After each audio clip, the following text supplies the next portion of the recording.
দর্শক আমরা সরাসরি যুক্ত হয়েছি নয়াপল্টন থেকে। দর্শক আপনারা দেখতে পাচ্ছেন যে ছাত্র দলের সাবেক সভাপতি কাজী রওনকুল ইসলাম শ্রাবণের উপর গতকাল যে হামলার ঘটনা ঘটেছে, সেই হামলার ঘটনার পরিপ্রেক্ষিতে কিন্তু বাংলাদেশ জাতীয়তাবাদী ছাত্র দলের পক্ষ থেকে কিন্তু একটি বিক্ষোভ মিছিলের আয়োজন করা হয়েছে।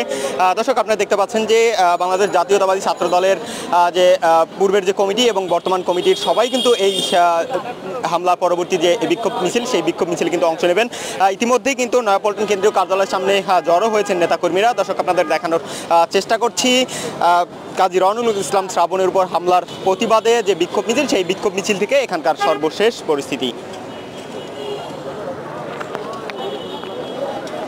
দর্শক আপনাদের জানিয়ে রাখি যে গতকাল সন্ধ্যার পরে কিন্তু বাংলাদেশ শিল্পকলা একাডেমির সামনে কিন্তু এই হামলার ঘটনা ঘটে।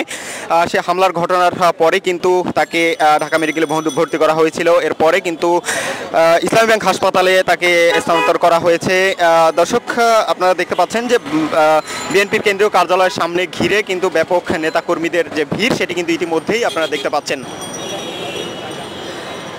দর্শক আপনারা দেখতে পাচ্ছেন যে বর্তমান ছাত্র দলের কেন্দ্রীয় কমিটির সভাপতি, সাধারণ সম্পাদক সহ কেন্দ্রীয় নেতারা কিন্তু এই বিক্ষোভ মিছিলে অংশ নেবেন এবং সেই সাথে পূর্বের যে কমিটি সাইফ মাহমুদ জুয়েল সহ কেন্দ্রীয় নেতারা কিন্তু এই বিক্ষোভ মিছিলে সেখানে কিন্তু অংশ নেবেন।